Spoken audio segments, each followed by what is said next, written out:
Good morning. Welcome to my second morning here in this village on the slopes of Mount Marapi. There's my house just behind me where I'm staying. And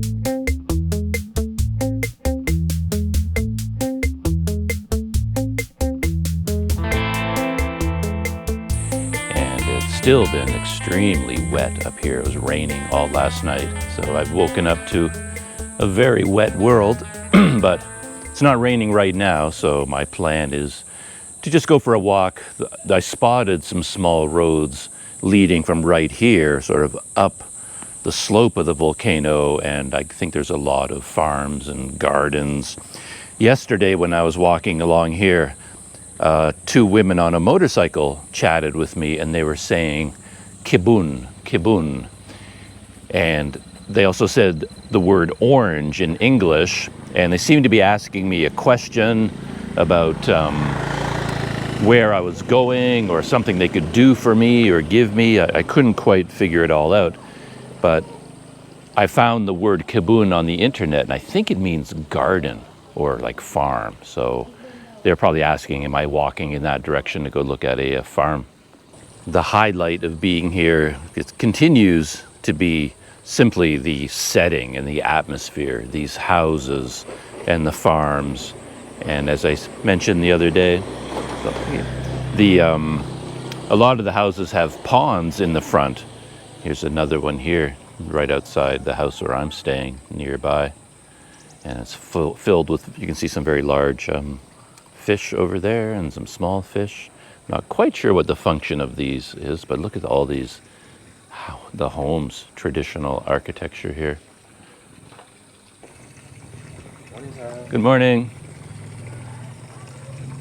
So the skies are still overcast. I don't know if they're going to clear up. I was hoping that when I went for a walk up the hills, I would get some beautiful, views of the whole area with clear blue skies, but hasn't worked out that way so far. But maybe I'll get some clear days. Selamat pagi in the time ahead that I'm here.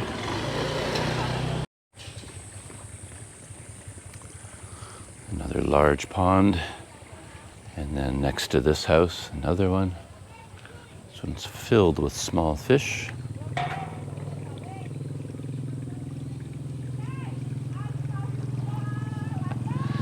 Certainly in terms of the countryside and farming, I seem to be very much underdressed when it comes to footwear. I've seen a lot of farmers go by and they're wearing hip waders practically, big rubber boots.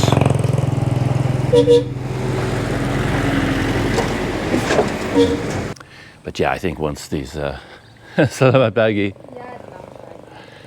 I think once these farmers go out to their fields, they're working in very wet conditions, so they've got the muddy boots.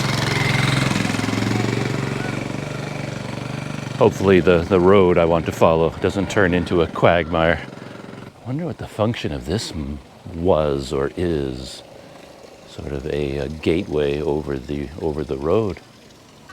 Hello, how are you? Selamat pagi. Another fish pond.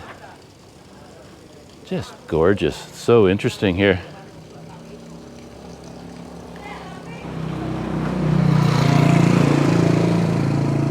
Yeah, what in the world could the function of this gateway be? Hello. Where are you going? Oh, just walking along the road. Oh, right. Yeah, just gonna go look at the farms or see what is there. Oh, walking. Oh, to walk. Yeah, just walk, look around. All right, let's see you. And that's Rudy, the son of the family where I'm staying. And yeah, I have no idea where he's going. Look at that bamboo. Huge cluster of bamboo. I'm guessing this land is very fertile. Being on the slopes of a volcano, doesn't that land tend to be quite fertile? As an outsider, that doesn't speak the language here, would probably take, someone like me, a dummy like me, months to really figure out how everything works here. I see all these people coming and going. As I said, even the son of my family, Rudy, he just went off here with another woman on the back of his motorcycle. Where is he going? I mean, I have no idea where he was going and what he's going to do when he gets there. And every family that lives in one of these houses, who lives there and what farms they operate and the lives they lead. And how all the people are connected, how all the families are connected. Yeah, it'd take a long time to figure that all out, if you ever could. Steep. Wow. I was thinking, I was looking at Google Maps, looking at these roads, and I thought, maybe I should hop on my bike. Cover some more ground that way. But no, not a chance. You're not going up this road on a bicycle. Yeah, I'm breathing hard already, just walking up here. That's the thing about volcanoes. They're very steep, they're slopes. And the roads and trails on them tend to go straight from the bottom to the top. I was chatting about that a bit the other day, that climbing a volcano is no joke. It's not something you do on a whim. Oh, more people coming up the road. They're walking just like me. Yeah, it's very steep. But yeah, look at all that bamboo.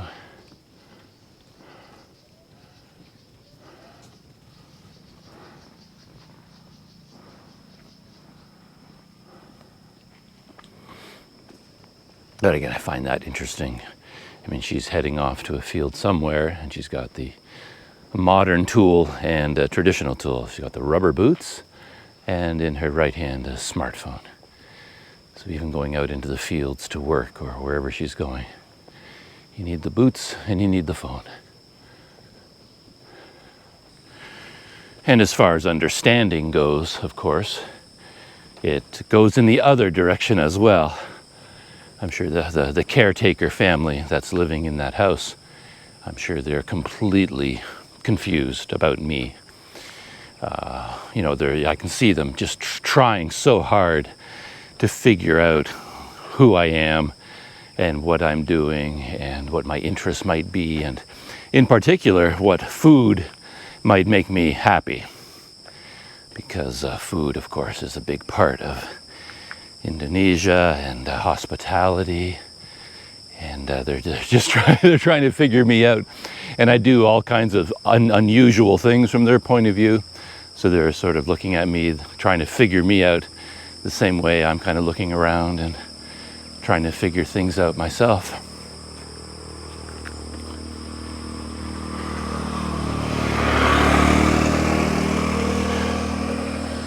A lot of traffic on this road too. Even on the slopes of a volcano going up into farmers' fields in Indonesia, you can't escape the traffic. This is all pretty light traffic, a couple of trucks, but mainly motorcycles, scooters, people going out to the fields. It's been a long time since I've been around market gardens or farmers' fields, so I don't even know what plants look like anymore, but carrots? Even smell like carrots. I'm pretty sure that's a field of carrots with bamboo there at the end. But even doing what I'm doing right now, the various members of the family were putting their heads together, trying to figure out, okay, what is Doug up to? Like, what's going on here? And from my point of view, it's pretty simple. I woke up and it's not raining, so I just want to go out for a walk and just see what's here, just go for a walk through the fields and see where I end up. And that all makes perfect sense to me. But from their point of view, I'm doing some very unusual things. For one thing, I'm leaving without breakfast. I didn't have anything to eat, and that's normal for me, and I kind of like it that way. But not having breakfast is a very difficult thing to accomplish as a guest here in Indonesia. Breakfast is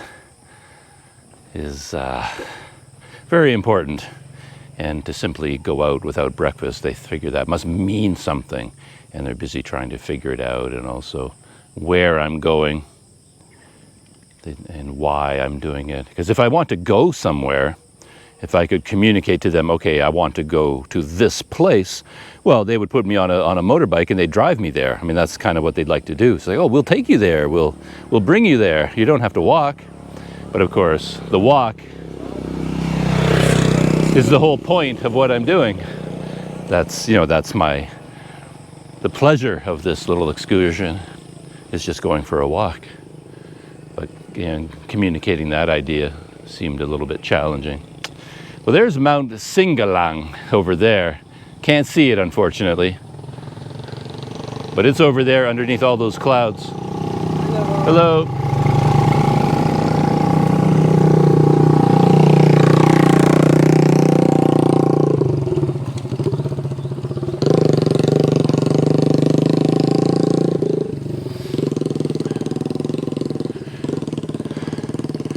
Beautifully sculpted fields, right? Look at how precise that is with each line. I wonder how that was done, by hand or by machine? It's got to be by hand, I would think, but yeah. Yeah, look at this. I wonder what these dogs are for. They look like working dogs. Hey there.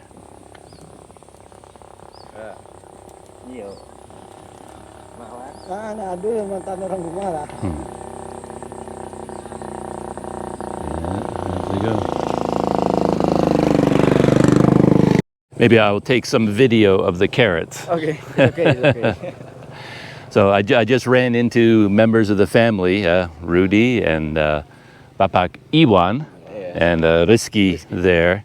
And I saw Rudy go up on a motorcycle earlier, and I was wondering where he was going. And he just told me he's working here today, harvesting or working in the carrot fields. So I was right, these are carrots.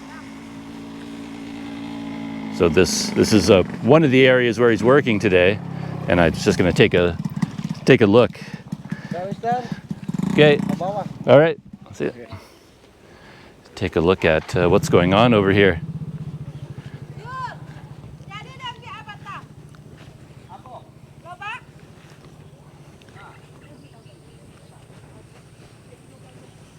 Don't know if they're planting them, weeding them. I don't think they're ready to be harvested. They don't look big enough. But I guess some of them can be harvested. Oh, okay.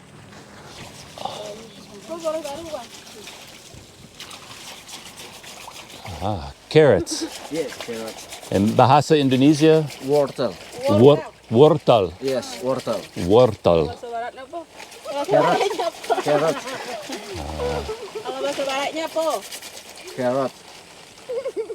Yeah. Iyo.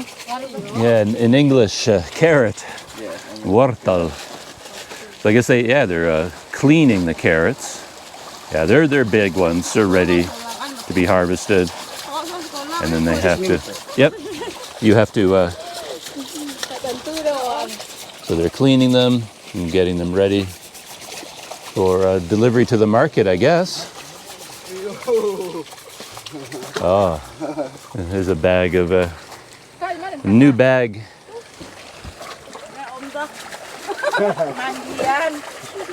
This would be a hard work to do all day long. Very wet work too. Ah, he just dumps them right in the water like that. And this is why everybody's wearing the boots.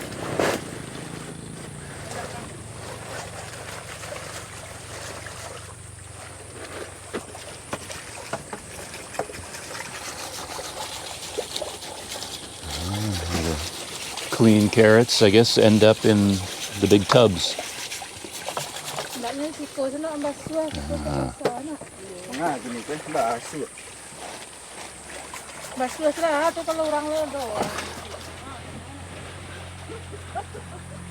So I originally asked Rudy if this was his family's farm. And then he says, no, they don't own this land. He's just working here.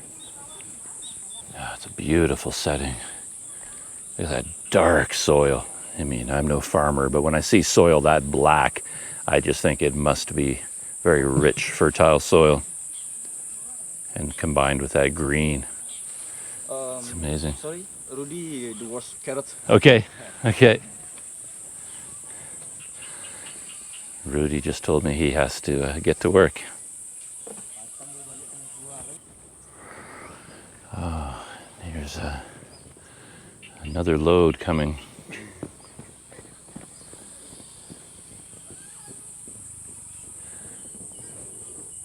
Hello.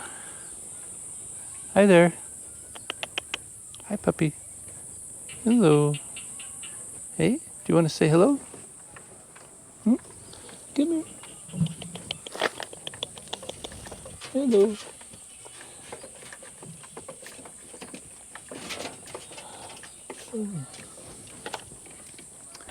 Yeah, the dogs here seem to be kind of nervous around people.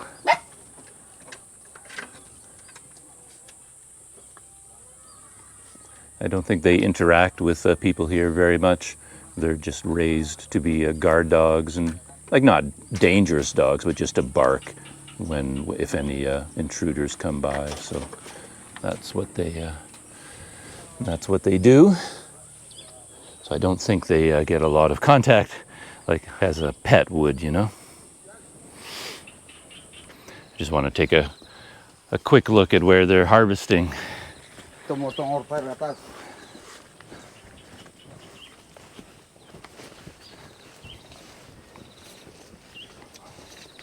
So, okay, this is where it's happening.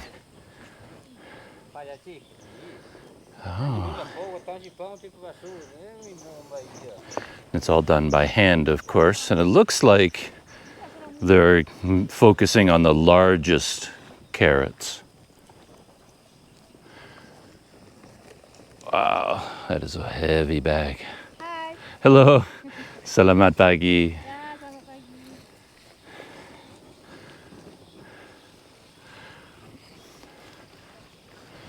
So these are the big ones, ready to go to market.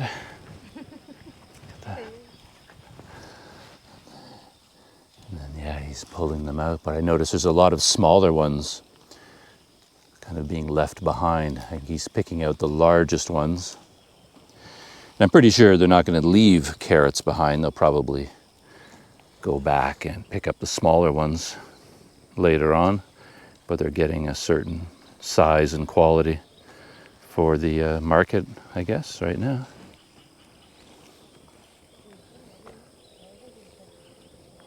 I imagine for them the weather is a good thing, you know, being cool and overcast. You know, it's more comfortable weather conditions than if the sun were out. And one great thing is that there are very few mosquitoes here, very few insects, because that would always be my Achilles heel if it came to working in a field. I would be driven out by the mosquitoes and flies. But here there aren't any, at least not today. Just over there, there's the clouds cleared a little bit on the slopes of Mount Singgalang, and you can see some of the buildings there right on the slopes. So there's those 3 dogs that I saw being led on a leash. They would be guard dogs. They were big, strong dogs. I wouldn't try to rob that particular place.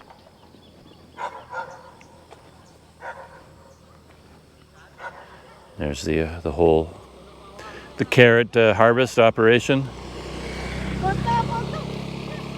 Wow, clearing up a little bit. There's Mount Singgalang again, and you can see the buildings down near the bottom.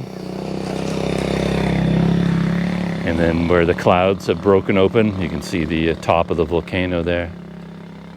Amazing setting here. More and more of the volcano and the slopes of the volcano are emerging from the clouds. It's mesmerizing.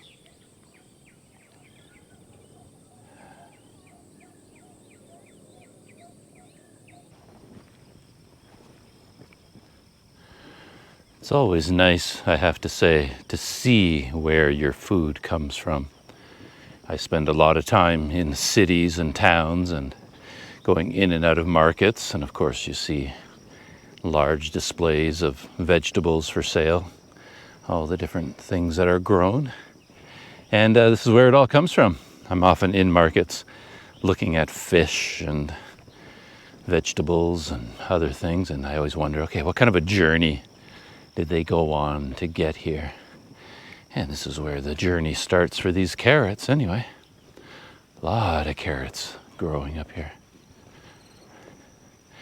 And according to Google Maps, this road that I'm on goes around in a complete circle. So I can walk all the way along this road, and it loops up the side of the volcano and then goes back down again. So I can just keep going in this direction here. You can see the road is starting to curve around, and I think it starts to go down again. So that will be my morning walk, and you certainly could not ask for better than this.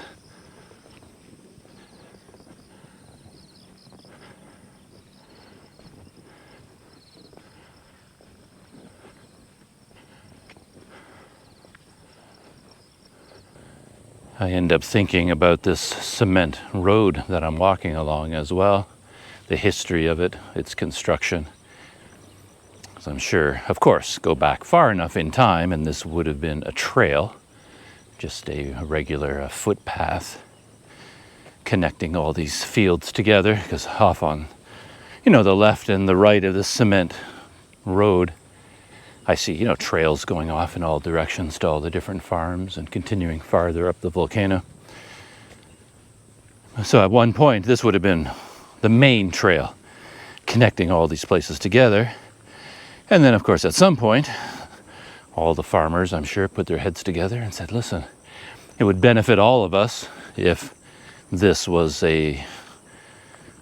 paved, tarmac or cement or whatever we can do. If we can improve this road, it would benefit all of us. I don't know if government was involved, or did they all do it themselves, all the farmers had a farmers association and paid for it. But then, of course, you had to engineer it. And there wasn't a lot of engineering in terms of, maintaining the slope. I think they just basically put the cement down where the trail was, which is why it's so steep.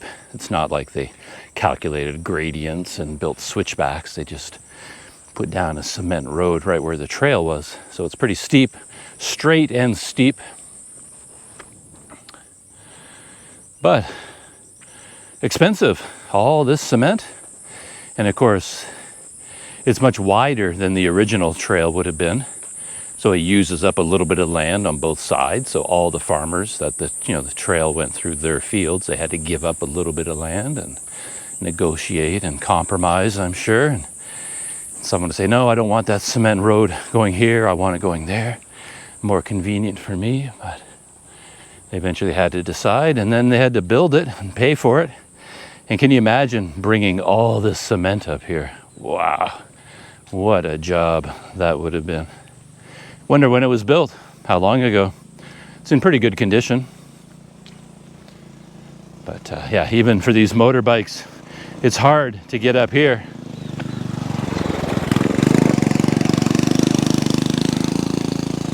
They're all in first gear,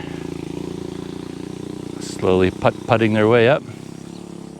Wonder how much this steep gradient wears out the engines too, because that's part of it. The steeper the highways, it wears out engines faster. They have to work harder. Anyway, a lot of interesting questions about this cement trail that I'm walking along. Me, I'm sort of focused on the labor involved. the actual construction crews building this and bringing all this cement up here and all the water. You gotta, water and mix the cement and gravel. Big job building this thing for my convenience so I can go walking along it with my GoPro. More crops that I've passed. Here we've got tomatoes on the vine. And I just went by a field there. It was all green onions. That was interesting too because that field smelled powerfully of green onion as you walk by it. Oh, and looks like, red peppers here. Look at that. Red peppers down there. And up here, I don't know what this is. Green peppers. Oh, green peppers and red peppers.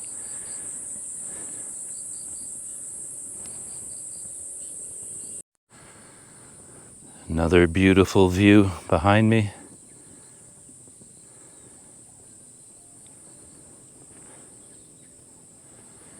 And my guess is that this is the highest point on this somewhat circular road. And I'm going over this rise, and then it should continue in a circle and start heading down again. Of course, the fields continue to go up. But to reach them, you've got to go down these trails. I don't think I've seen any electrical lines up here, so I don't think there's any electricity. But there is a lot of water. I think right here is a good example. So I've seen like a water system with a lot of hoses coming out of the ground because they need this for the fields, and this is where they're getting the water to wash the carrots, for example. To wash all the crops, so then the water goes in these hoses down into the fields. Hello, selamat pagi.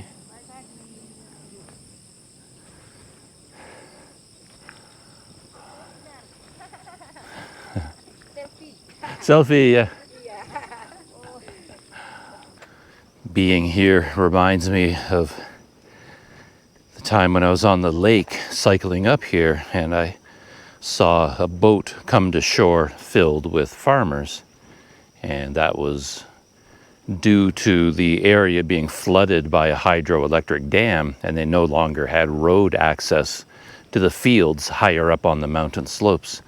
So they developed a system where all the farmers would gather every morning and pile into a boat, and then the boat would take them across the new lake, the hydroelectric dam's, water reservoir, the new lake that had been formed, and brought them to all their fields, and dropped them off, and they worked all day, and then the boat would pick them up and they would go home again.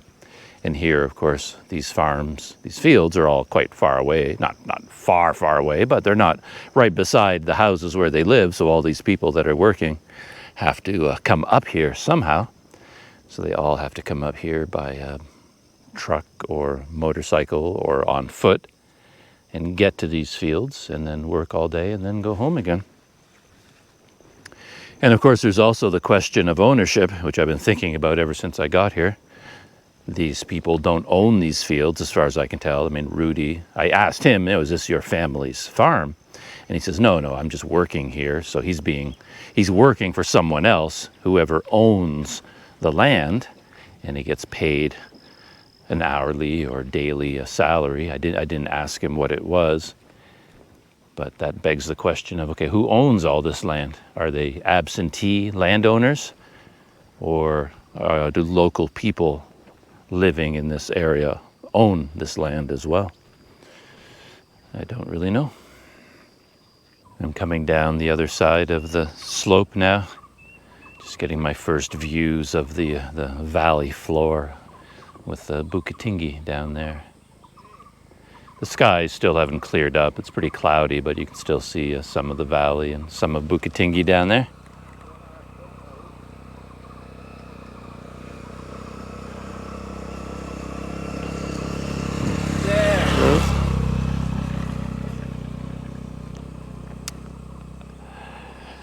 Long ago, my first trip overseas was after my first year of university, I went to university for 1 year to begin with, of course, and then while I was there, I saw a poster for an exchange program called Canada World Youth. And you can apply to go on. It's like basically a 1 year program, cultural international exchange program. And when you fill out the application forms, you can choose which countries you would prefer. Like you can actually state a preference. You know, I would like to go to this or that country, whether in South America or Africa or Asia. And I remember that for whatever reason growing up, probably because of my Dutch heritage, Indonesia was always on my mind. So my number one choice that I put down on that list for the exchange program was Indonesia. That's where I said I would like to go, you know, given a choice. And in the end, I was assigned to the India team. So I didn't go to Indonesia, I went to India instead. But I do wonder now what it would have been like had they granted me my wish and put me on the Indonesia exchange team. Yeah, I would have come here much earlier in my life. Probably would have had a very good experience just based on my experience of the people here. You know, people are just so friendly and warm. I think it would have been a very good experience to come here. As part of that exchange program, I would have lived with a local family in a farming village like this. So essentially I would have spent 4 months living with a family in a village like this in Indonesia instead of in India where I went. Of course, I had a mind-blowing experience going to India. No complaints about where I was assigned to go. India was amazing, overwhelming, to put it mildly. But look at this. Some kind of a platform there. I wonder if it's in good enough condition. Can I climb up onto that platform? I saw a sign for this, I think. A kind of lookout point.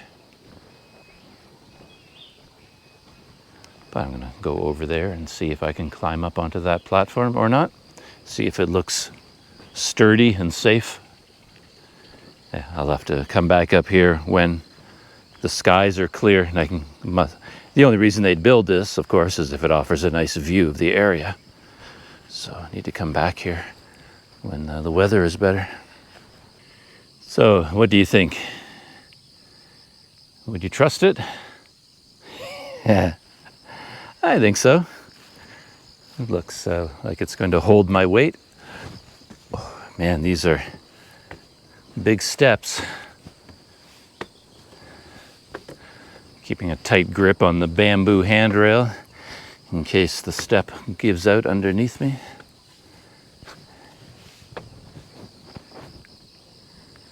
Yeah, already getting a very nice view.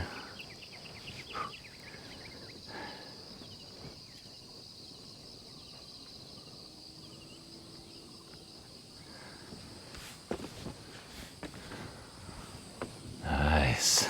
Yeah. I'm looking down at the bamboo slats just to see, trying to see where the support beams are and walk along the support beams where possible. I imagine there used to be a railing here.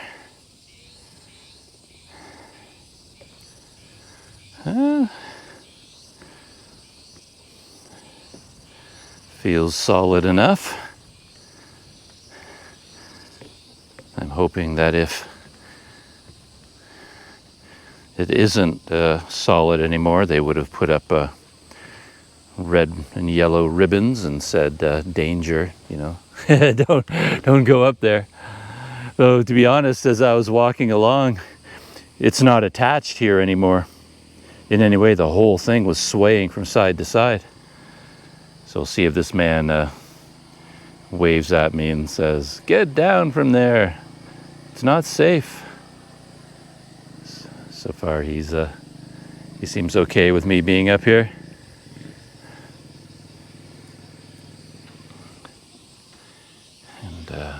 there's the view. Yeah, from here, if the skies were clear and you could see all the volcanoes and the hillsides, it'd be quite something. The lookout point. Looks like they have some little stalls here, you know, for special occasions. They probably use this field for community gatherings, and people can sell goods there, food and drinks. The clouds have moved in over Singgalang again.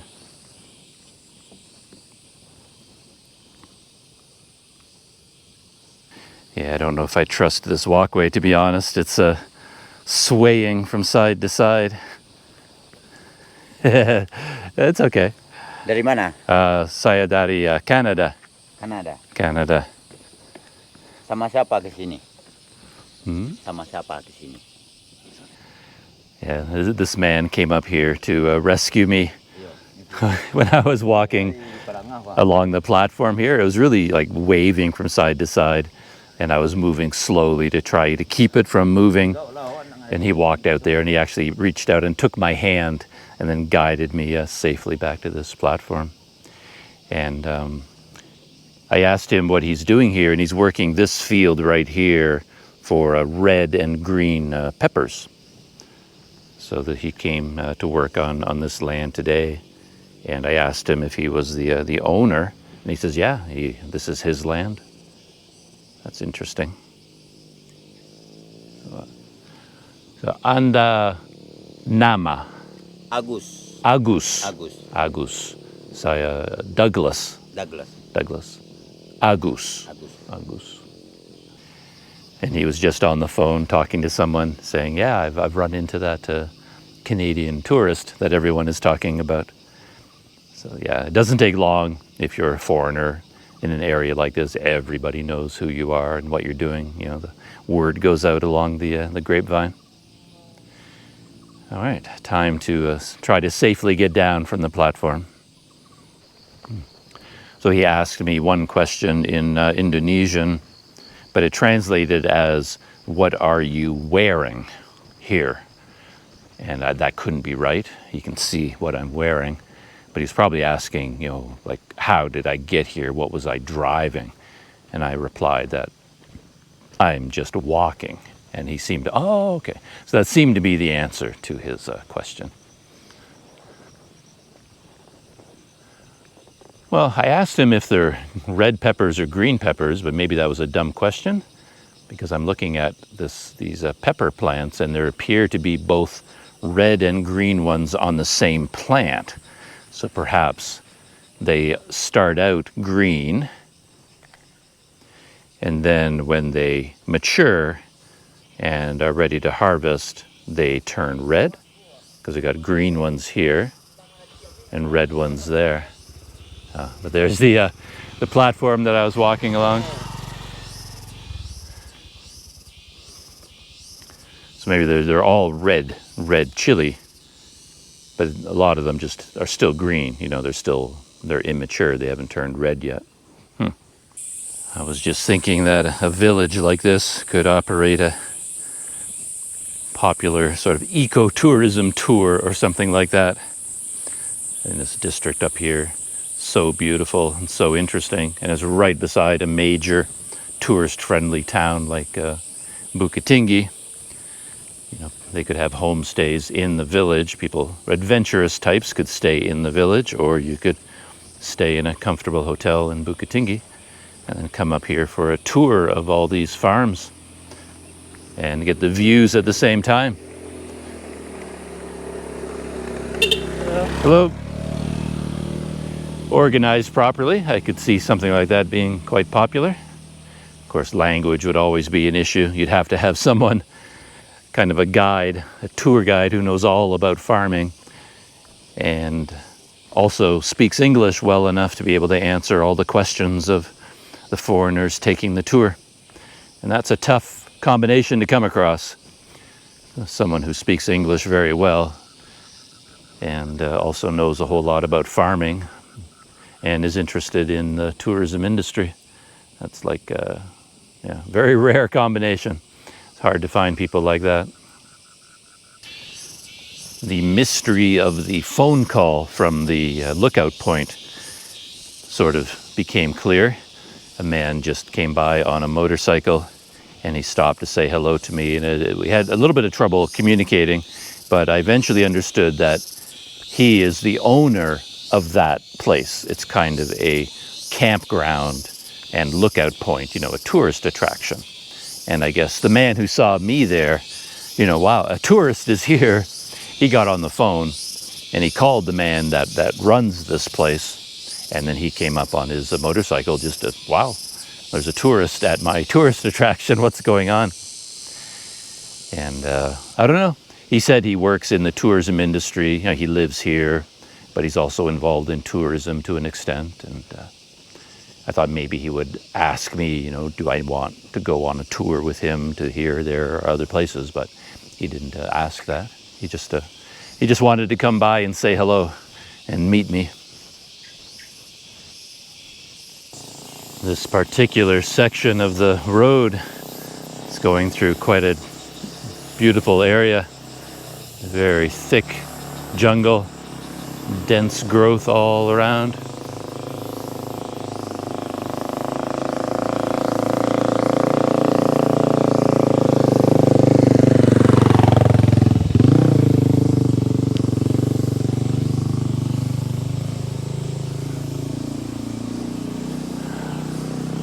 Look at that. When I look at Google Maps, though, this particular trail dead ends. I thought it went all the way back to where I started from, but according to the map, it dead ends. But I think it must continue. Man, look at the size of that tree.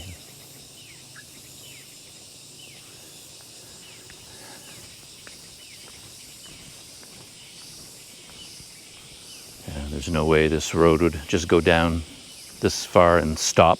It has to lead to somewhere.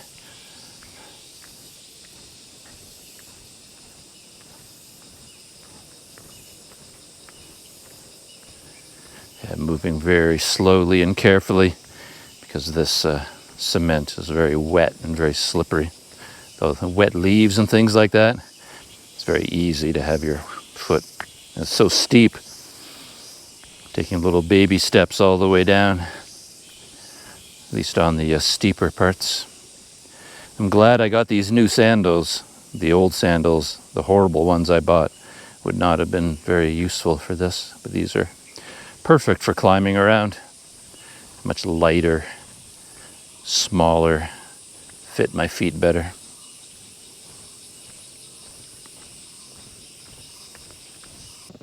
And look, my favorite vegetable. Eggplant. Field of young eggplant. Very exciting.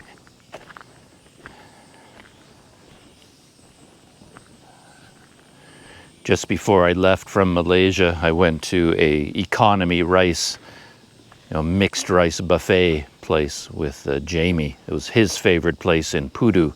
It's called Number 68, I think. But they had an amazing, vast selection of food there. And I was so happy that one of their dishes, one of the trays contained my favorite eggplant. I hadn't had any eggplant in a very long time.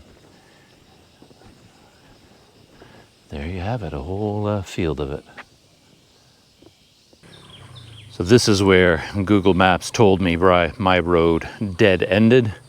It indicated that it stopped back there, but of course it doesn't. And it hooks to the right and then comes down here and joins up with another road, and I can follow this one back into the village. And my plan, of course, is to go back to the same little shop I went to yesterday. It's where all the men hang out to have a cigarette, a cup of coffee, cup of tea, and some various snacks. Pisang goreng. Whoa, look at that scene that's opening up. That is gorgeous.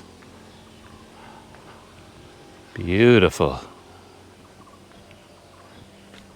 Wow.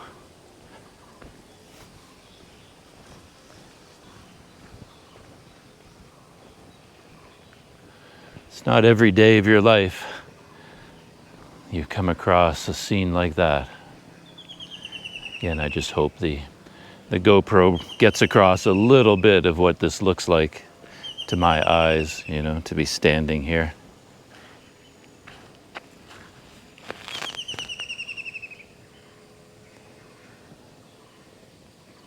And up there, that's the volcano. As always, yeah, you can't see it, covered in clouds. And turning the corner, as you can see, I'm heading back into the village, the name of which I've forgotten. Though, to be honest, I'm not entirely clear. I've seen two different names in use for this place. Like Nagari Sariak, I think, is one of them. And then I've seen another name. I'm not sure which is the real name for this village. But very interesting place.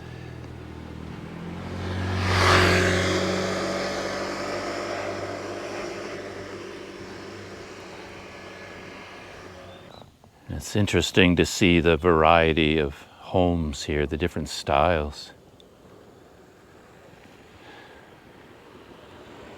More of a traditional roof line here, and then like a wooden cottage down there. This looks really interesting. Nice little house. That would be my kind of house down there. Anything made out of wood. And then these cement structures. Look at that. They all have kind of a cottage look to them. Almost feels like a European cottage. The shape of the roof line here. I wonder if that's, no, I was going to say, I wonder if that's Dutch influence? Because it makes me think of a Dutch home, to be honest, the way this house looks. But it's probably more connected with the traditional architectural styles for the people here.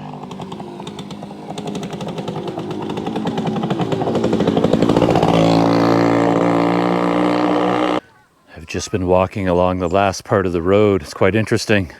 It's cut through like a little ravine here with stone walls on either side. These big bamboo clusters. And ahead of me, students. I guess it's about 20 after 10 now. Maybe the elementary school is let out for the morning. Going home for lunch or breakfast or something like that. Selamat pagi. Selamat pagi. Yeah. I don't know if you say that to children. Hello. Hello. How are you? Hello. Apa kabar? Baik. Baik saja. Baik. Bye-bye. Bye-bye. Bye. Good night. Hello.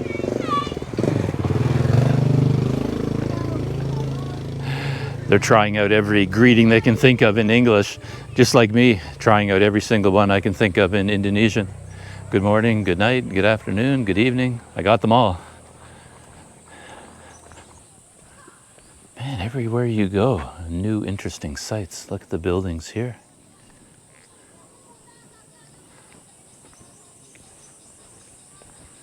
A classic Minangkabau roof line there. Very nice.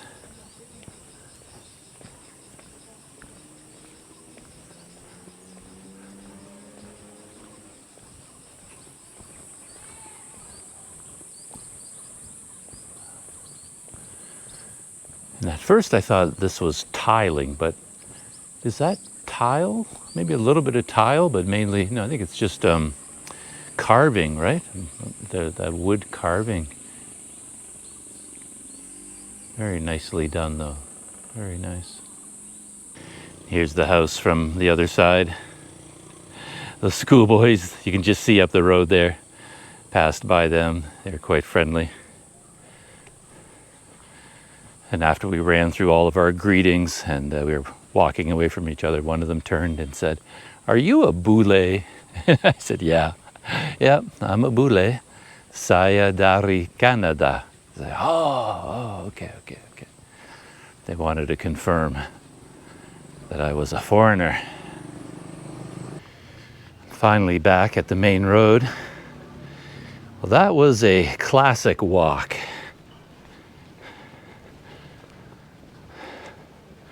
That will go down in the annals as one of the classic walks, certainly of my time in Indonesia. That was amazing. It's not every morning you wake up and get to do something like that.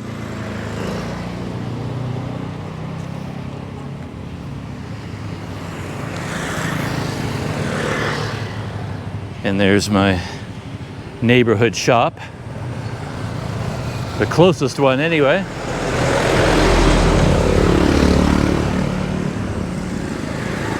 And I guess I'm going to end my morning adventures here with a cup of coffee, maybe a cup of tea, and whatever snacks they have available.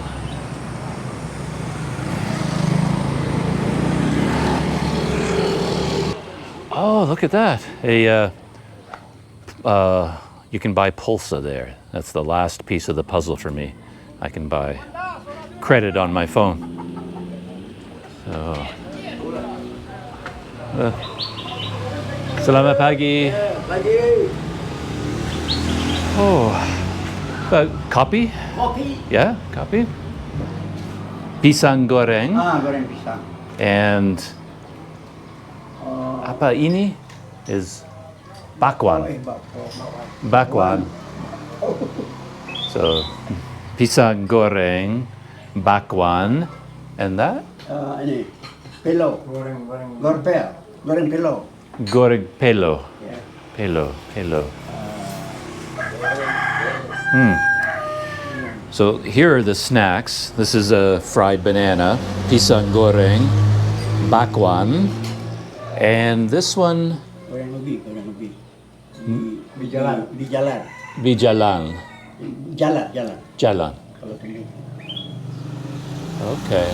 Yeah, I don't know what that is. I'll have to try that one as well. Seperti roti. Okay. Rasanya sama kalah roti. Like a roti. Ya. Sama-sama roti. Good quality. Oh, thank you. Terima kasih.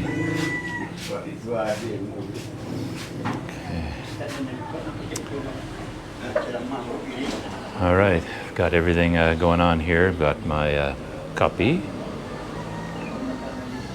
and some sugar. So I'm going to add some sugar.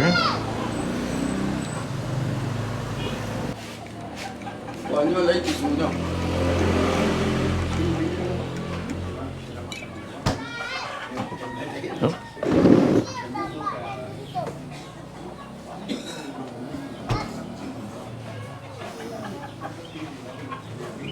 Oh, thank you.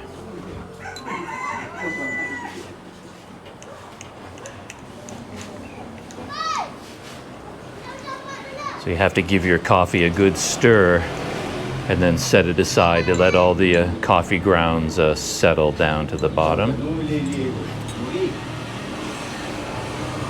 Ah.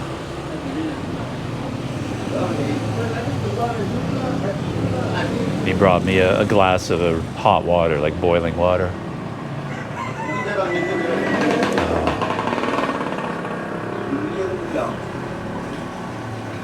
Nice. So while I wait for my coffee to settle, I'm going to try one of these. I don't know what this is. It's obviously some kind of a pancake, you know, bread or roti, but I wanted to say it was made from potatoes, but I'm not sure.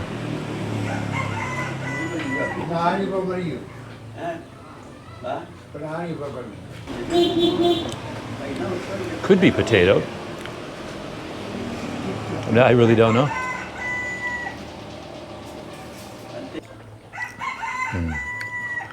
My first coffee of the morning.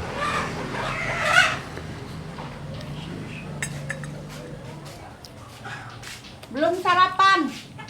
Sarapan Yes, pagi. sarapan pagi. My breakfast. Yep. It's good.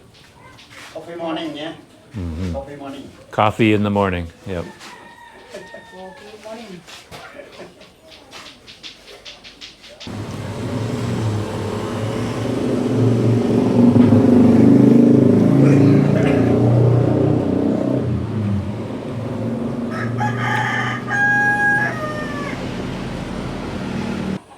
So my morning adventures have almost come to an end. That was such a great cup of coffee. 2 cups of coffee and all the snacks I had. I had 2 cups of coffee, 2 cups of boiling water. I'm not usually a big fan of hot water. I like cold water. But I was pretty thirsty from my walk up the slopes there. And then the hot water tasted really good this time. And then I had 2 fried banana snacks, 2... I've already forgotten the name of them. I can't remember the other snack. And then the 2... traffic again. Pancake snacks. And it all came to 20,000 rupiah. It's like $1.20 US. That was really nice. And to my delight, right beside that coffee shop is the cell phone store. So I could get Pulsa there for my phone. So I have access to the internet, you know, all the necessities of life. Hello, selamat pagi. Oh, another little shop there. They have cold drinks. It's nice to know.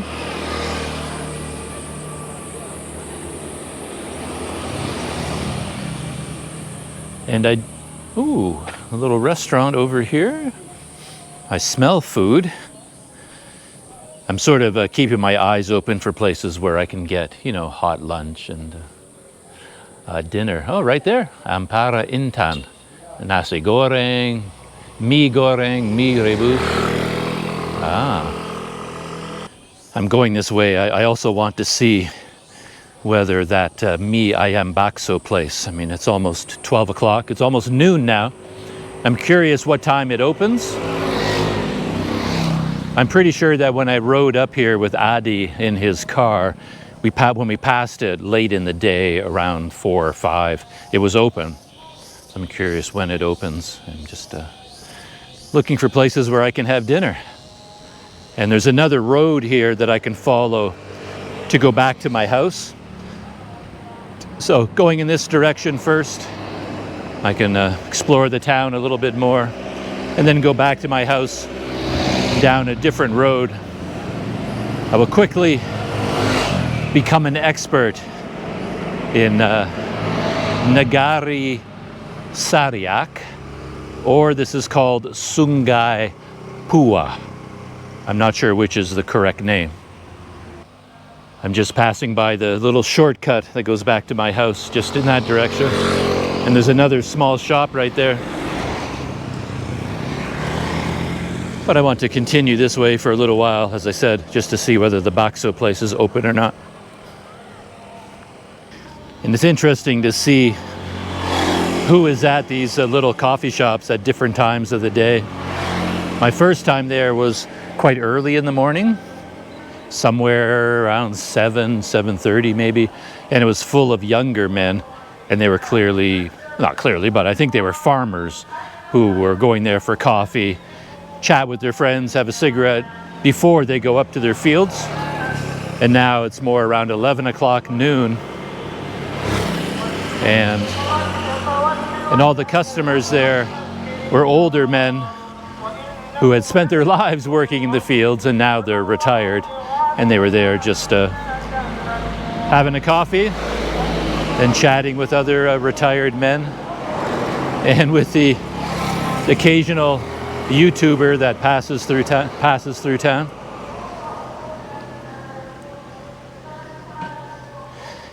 There were a bunch of men in there for a little while, and then they all disappeared because, they all stood up and said it was time to go to the mosque for prayer. And I think they were all heading to this mosque. You can hear the call to prayer, or I'm not sure if that is the call to prayer or not. Yeah. Selamat pagi.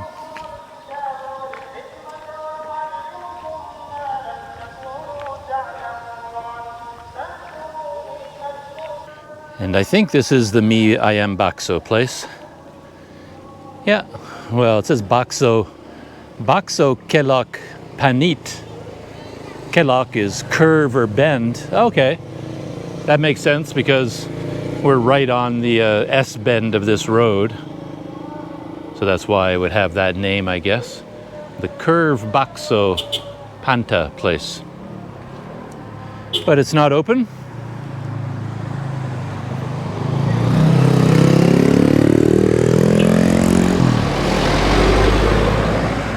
Very remember passing by this monument and I just wanted to check to see if there was anything in English that would explain what it is. Oh, there's the same name as the bakso place, Panta. Tugu Parang Panta, pada tanggal December 26, 2018. So I don't know. I have no idea what this is all about. But occasionally this place opens up. Beautiful views from up here, of course. You know, this place here, you can sit, have a cup of coffee, and you get that view down over the Bukitinggi Valley. Doesn't get nicer than that. It's gorgeous. And there's the mosque. Sign here. Keep calm and drink coffee. Feels like I missed their opening hours because there's 3 coffee cups right here. The wind just blew them over and they have fresh coffee in them. So somebody had coffee here. Wow, look at that view over there. Mount Marapi. I was sort of off in that direction on my walk, just sort of up the slope in that direction there. That's where I was this morning. A lot of climbing going up. Though I didn't notice it as much when I was going up, but when I was coming down, it was like, wow, I seem to go down for a long, long time. Anyway, some heavy clouds are moving in. Look at that. I've been tracking these for a little while. So I think rain is coming in. I better head back. So in terms of the setting behind me, I don't think you can come up with a better place to end my video of this morning's small adventures. So I hope you like that glimpse into the life of one of the Indonesian village here in Sumatra. I certainly enjoyed that. It was a lot of fun. Really enjoyed that. That rain, I can see the rain coming. I better get out of here quickly. See the wind hitting me. Storm is a brewing. That's it. Shutting down. And I'll see you in the next video.